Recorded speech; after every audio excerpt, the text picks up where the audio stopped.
deployment of making executive decisions. So thank you, and I want to welcome Risa. This is my sis, Risa Jones. You can say that. And I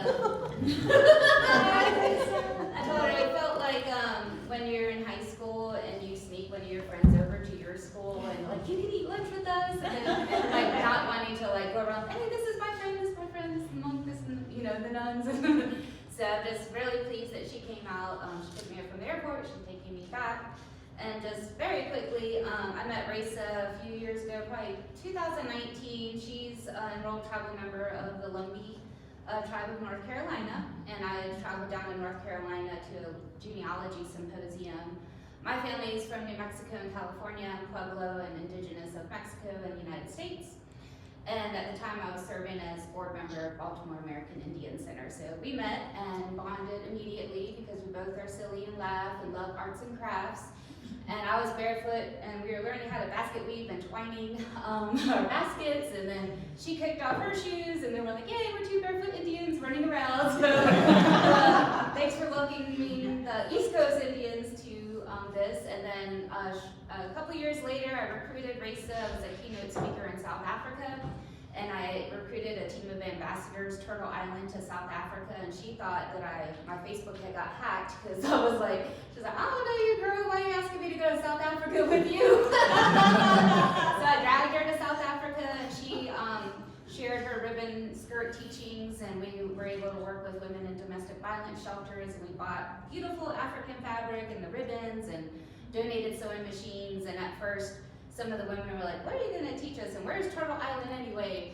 And then, but by the end of the workshops, we were hugging and crying and bonded and all the things. And Race and I had a dream leaving South Africa, because a lot of people ask us, where's Turtle Island? And then a lot of our creation stories across Indigenous America and Canada is our creation starts on the back of a turtle. And we wanted to share that we can fuse different cultures through art and healing and music and dance and all the things.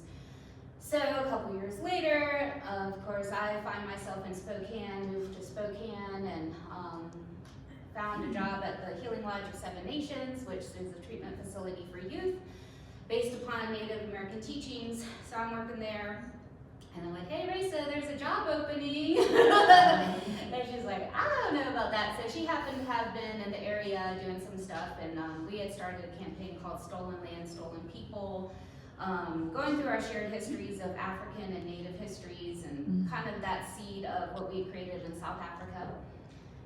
Reluctantly, she applied for the job. She was like, there's no way I'm even going to get this job. No way, even if I got the job, I would move across country. Next thing we know, Daddy rented a U-Haul and drove Risa all across from North Carolina to Spokane, because she did get the job. And we shared an office together, and it was very beautiful. And we opened up an art studio in Spokane and started to create Turtle Island Arts. Until last year, when I had to make an emergency move back to the East Coast, and I had to leave Risa behind in her little snow boots. I ironically end up in North Carolina, her home state, in a city called Washington. So thank you, Risa, for following me to South Africa, to Spokane, and now a Buddhist monastery. I have no clue what I'm doing, but she trusts me enough to follow and be supportive as a sister. So thank you for that. And I just wanted to share a few words, and let me just get my things here together. Don't worry, I'm not going to read all these books to you. This quote.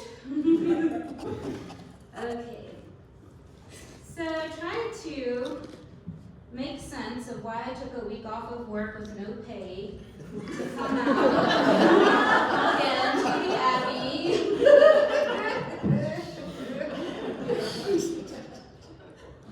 So maybe this will help make some sense of that. First, I'd like to share this card, A Precious Human Life, from the Dalai Lama. Every day, think as you wake up, today I am fortunate to have woken up. I'm alive. I have a precious human life. I am not going to waste it. I am going to use all of my energies to develop myself, to expand my heart out to others, to achieve enlightenment for the benefit of all beings. I am going to have kind thoughts towards others. I am not going to get angry or think badly about others. I am going to benefit others as much as I can. It was said this week on teachings around equanimity that all beings are our mother, and in wishing to repay them, we cherish others. And so this is the NBC. This is Native Buddhist Corner.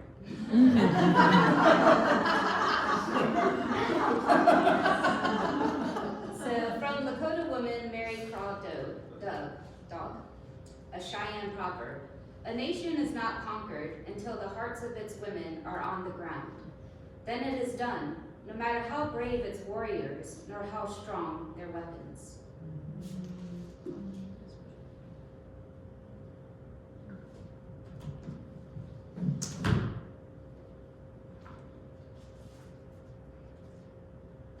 Ode to my mother. Hey kiddo, rise and shine. How did you sleep? Are you eating enough? These are the words I heard this week from my mother. She smiled with joy at me each morning and bowed to acknowledge my presence with compassionate eyes. You may be looking around the tables to see which cup has her name on it. You may be wondering, how come you didn't see her? She's pretty swift and sometimes a trickster. She says she's just a cog in the wheel, but I know she does a lot. She's probably in the kitchen with her apron on, or maybe hanging the wet rags to dry.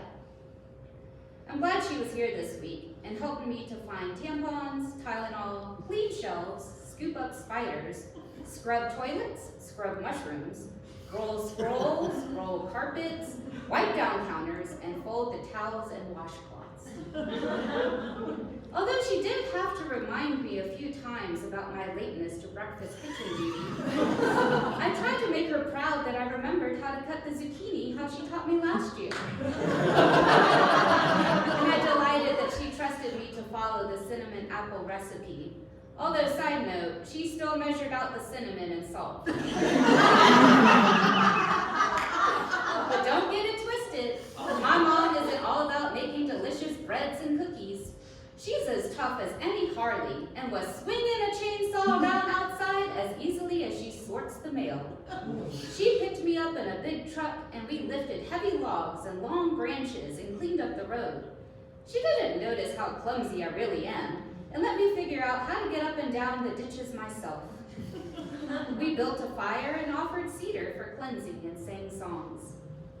She was ready to haul more fallen tree limbs, but paused and took one good look at me and my tired face and said, let's go have some tea. But the next day she was back at it again. We tackled the wood shop and she held the dustpan for me as I swept all the big pieces and piles of wooden shavings and dust.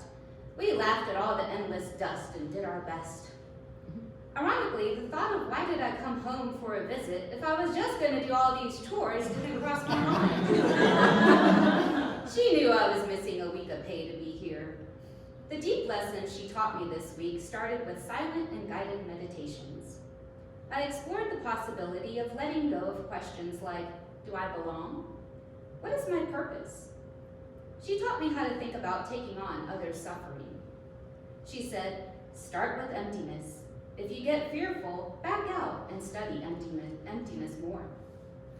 Be in tune with energy and body, and that with love, compassion, and open heart, I can increase my courage. She reminded me that I am brave, and she is proud of me. She saw when my tears fell and comforted me. She said that she had the insight that the whole purpose of our life is to learn how to love ourselves completely and unconditionally. Then we have something to truly share with others. But she's a trickster woman. She thought it was funny when I sorted compost for the first time. Each time I said, ew, as I lifted a worm out, she laughed out loud. She taught me how to properly sort. First, I picked out all the fruit labels and put them in the trash bucket. She said, don't worry about those labels anymore. They don't mean anything and have no use here.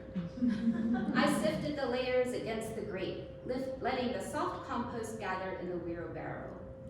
What do I do with these big pieces that won't break down? She said, offer them to the bases of the grandmother trees. The grandmothers thanked me and said they could handle those stubborn avocado pits and peanut shells themselves. The pretty light, fluffy compost was now fertilizer and went to play in the sunflower and strawberry fields. My mom asked me, "You know when we made the coconut Thai soup yesterday and you peeled the carrots?"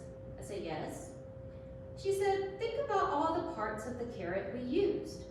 The peels went to the container to make veggie broth later. The main stalks were cut into matchsticks for the soup. The ends went to the compost bin. Now when you ate the soup, or make veggie broth, or sort compost, tell me, where is the carrot? You don't call it carrot anymore, do you? You cannot point to its carrotness." She said, "After I gave you the many piles of compost to sort, were you left feeling all the weight and suffering of a decaying mass? No. You sorted out the trash, gave Grandma the big things that wouldn't break down, and used the rest for fertilizer. The worms and bugs live on. You took all those piles on, and yet your grate is empty." I looked at her. "Don't be attached to having to figure it all out. You're doing good, kiddo. You are a good seed."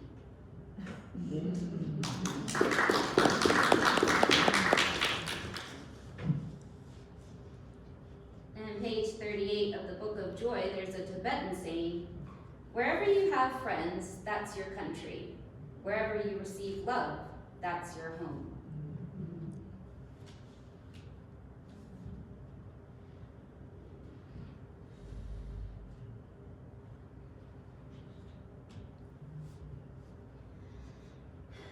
Wade in the water, wade in the water, children, wade in the water. God's gonna trouble the water. Taya tao mune mune maha mune soha. Taya tao mune mune maha mune soha. Taya tao mune mune maha mune soha. Wishita do ya do ya do ya. Wishita do ya do ya hey. Wishita do ya do ya do ya. Wishita do ya do ya hey. Wishatanaya hey ya hey ya. Wishatanaya hey ya hey. Wishatanaya hey ya hey ya. Wishatanaya hey ya hey. Wishita do ya do ya do ya. Wishita do ya do ya hey. Wishita do ya do ya do ya. Wishita do ya do ya hey. Wishatanaya hey ya hey ya. Wishatanaya hey ya hey. Wishatanaya hey ya hey ya. Wishatanaya hey ya hey.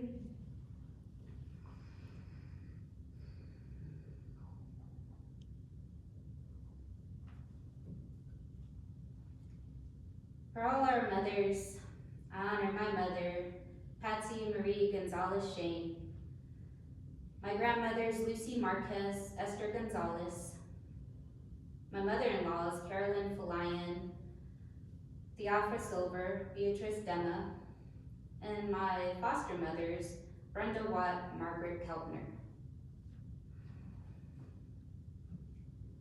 This little light of mine, I'm gonna let it shine. This little light of mine, I'm gonna let it shine.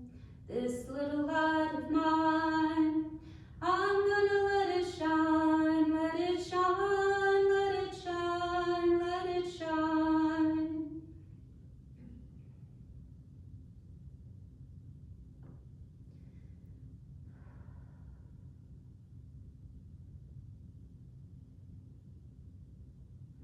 May